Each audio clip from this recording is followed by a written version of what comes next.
Hello everyone, welcome back to our YouTube channel fantastic coder boy. और आज के video में हम लोग वायरसेस एंड वर्म्स के बारे में बेसिक डेफिनेशन जानेंगे और ये चीज़ क्या होते हैं इसके बारे में अच्छे से समझेंगे। सो वीडियो को स्टार्ट करते हैं। ये हम लोग का लेक्चर नंबर 4 होगा और अभी तक मैंने 3 वीडियो बना चुके हैं एथिकल हैकिंग के पूरे कोर्स पे। और ये कोर्स हम लोग का सबसे बेस्ट कोर्स होने वाला है, जैसा कि हमने प्रॉमिस किया था। सो मैं तुम सभी से रिक्वेस्ट करता हूँ कि प्लीज एंड प्लीज मेरे वीडियो को स्टार्टिंग से देखो।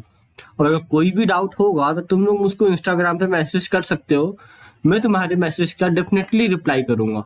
तो ठीक है, वीडियो को स्टार्ट करते हैं। तो वायरसेस एंड वर्म्स होते क्या है भाई? तो देखो यार, इन दो वर्ड हम लोग कॉमनली बहुत बार सुनते होंगे कि किसी ने वायरस अटैक कर दिया, मतलब कि कंप्यूटर वायरस है।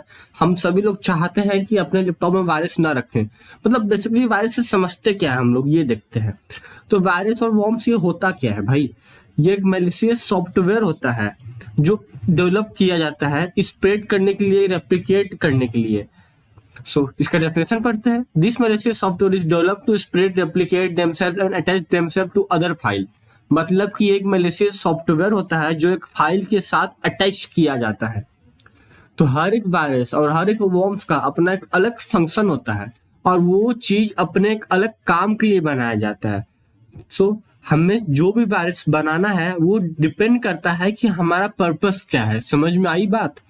तो ठीक है, वायरस एंड वर्म्स का इतना ही मतलब होता है कि ये एक फाइल के साथ अटैच मैलिशियस सॉफ्टवेयर होते हैं जो बनाए जाते हैं, कोड किए जाते हैं, डेवलप किए जाते हैं, समझे, एक पर्टिकुलर पर्पस के लिए।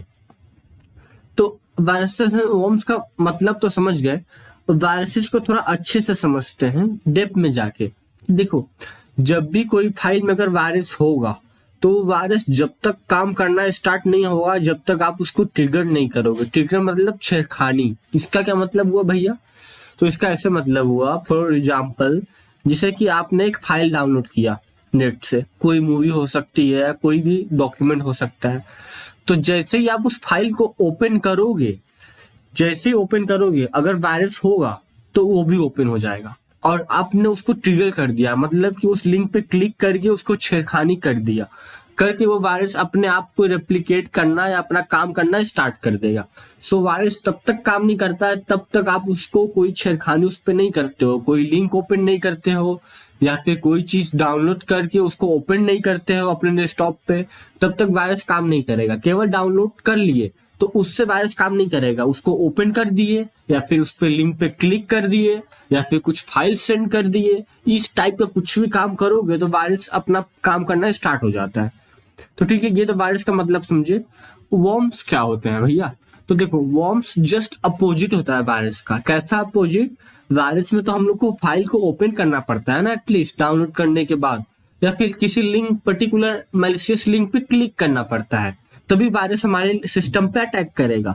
लेकिन वर्म्स में ऐसा नहीं होता है। जब मैं वर्म्स बनाऊंगा ना तो मैं एक पर्टिकुलर पर्पस के लिए बनाऊंगा और जैसे ही मैंने उस मैलिशियस सॉफ्टवेयर को सेंड कर दिया वो अटैक करना स्टार्ट कर देगा। मतलब अपने आप को रेप्लिकेट करेगा। रेप्लिकेट मतलब कॉपी करेगा। जैसे जीरोक्स कॉपी नहीं होता, एक का एक, सेम टू सेम, वैसे ही सबसे पहले एक वर्म्स आएगा, फिर 2 होंगे, फिर 4 होंगे, फिर 8 होंगे, फिर 16 होंगे, फिर 32 होंगे। ऐसे ही अपने आप को रेप्लिकेट करते जाएंगे। जैसे कर करके बहुत ज्यादा नंबर ऑफ वर्म्स हो जाएंगे तो हमारे फाइल और हमारे सिस्टम को पूरा, मतलब बोल सकते हो, हैक कर सकते हैं या फिर जो भी उसका पर्पस होता होगा डिस्ट्रॉय कर सकते होंगे या फिर क्रैश कर सकते होंगे सिस्टम को, जो भी पर्पस होता होगा। तो वर्म्स ऐसे काम करते हैं। तो आई होप तुम सबको अच्छे से समझ में आया कि दोनों पार्ट काम कैसे करता है। वायरस बनाना भी सीखेंगे हम लोग, यूज करना भी सीखेंगे, भूलो मत कौन से चैनल पे हो तुम सब।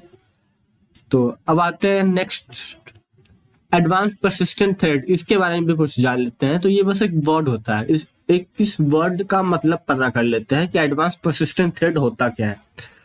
तो देखो, an advance persistent thread, APT जिसको बोलते हैं, is a sophisticated sustained cyber attack in which hacker established an undetected presence in a network in order to steal sensitive data over a prolonged period of a time।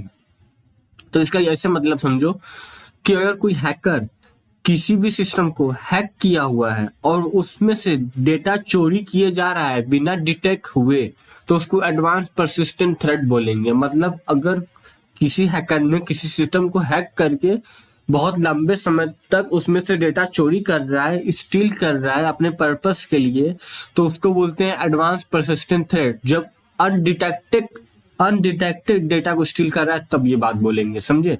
कि अगर वो detect नहीं हुआ कि कोई हैकर स्टील कर रहा है, किसी को पता नहीं चला, कोई भी सिस्टम डिटेक्ट नहीं कर पाया और वो हैकर सिस्टम से इंफॉर्मेशन चोरी किए जा रहा है, तो उसको बोलेंगे एडवांस परसिस्टेंट थ्रेट, मतलब बहुत लंबे टाइम तक खतरा होना। समझ गए? तो ठीक है, ये यहीं तक, मिलते हैं अगले वीडियो में, तब तक take care and bye bye.